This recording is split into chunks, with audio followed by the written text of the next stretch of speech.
Na mpenzi mtazamaji wa channel hii ya YouTube ya 5 Media, usisahau kusubscribe, kulike pamoja na kucomment ili uweze kupata notification pamoja na update mbalimbali ambazo zinaendelea kwenye mitandao mbalimbali ya kijamii.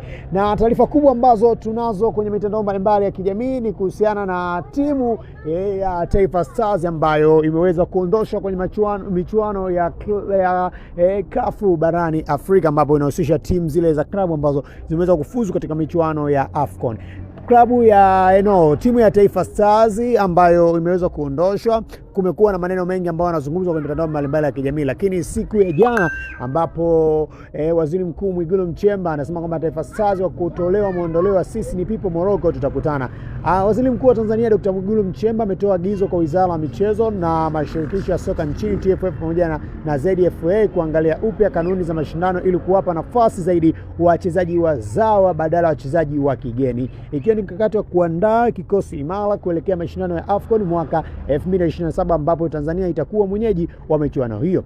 Akizungumza siku ya jana Januari 5 visiwani Unguja, Zanzibar, Waziri Mkuu amependekeza kuwa mashindano kama haya, kombe la shirikisho na ligi kuu ya muungano yatumie wachezaji wazawa pekee. Amesema hatua hii itasaidia kupanua wigo wa wachezaji wa ndani, kupata uzoefu wa mashindano mengi na kuandaa vyema kabla ya kuungana na wachezaji wanaocheza nje ya nchi. Aidha, Waziri Mkuu ameipongeza kwa dhati timu ya taifa Tanzania, yani Taifa Stars, kwa kiwango walichokionyesha katika mashindano ya AFCON nchini Morocco. Amesema kuwa ingawa timu hiyo inayaaga mashindano, haikutoka bali imetolewa kutokana na mazingira ya mchezo, hasa dakika za mwisho za mchezo huo wa mwisho. Anasema kufuatia ushujaa huo, Waziri Mkuu amewaelekeza wakuu wa mikoa Dar es Salaam, Pwani pamoja na Wizara ya Michezo kuandaa mapokezi ya kishujaa kwa vijana hao watakaporejea nchini Tanzania. Wakati wanatarajiwa kurejea nchini Tanzania, tumeweza kushuhudia kikosi chao kikicheza vizuri zaidi katika michuano hii barani Afrika ambayo imeweza kufanyika kule nchini Morocco. Nini maoni yako kuhusiana na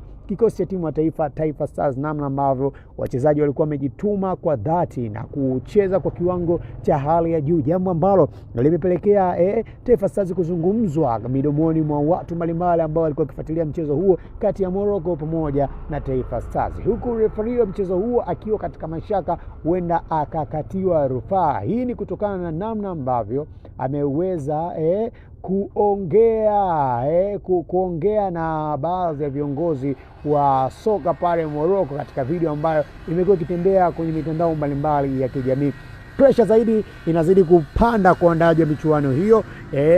Masuala ya rushwa pia yanaweza yakahusishwa kutokana na kwa namna ambavyo viongozi wa CAF baadhi wanatuhumiwa moja kwa moja kushiriki katika njama za kuingoa timu ya taifa ya Tanzania, yani Taifa Stars. Nini maoni yako? Subscribe, like pamoja na kucomment ili uweze kupata notification pamoja na update mbalimbali ambazo zinaendelea kwenye mitandao mbalimbali ya kijamii. Hii ni 5 Media, mpaka wakati mwingine.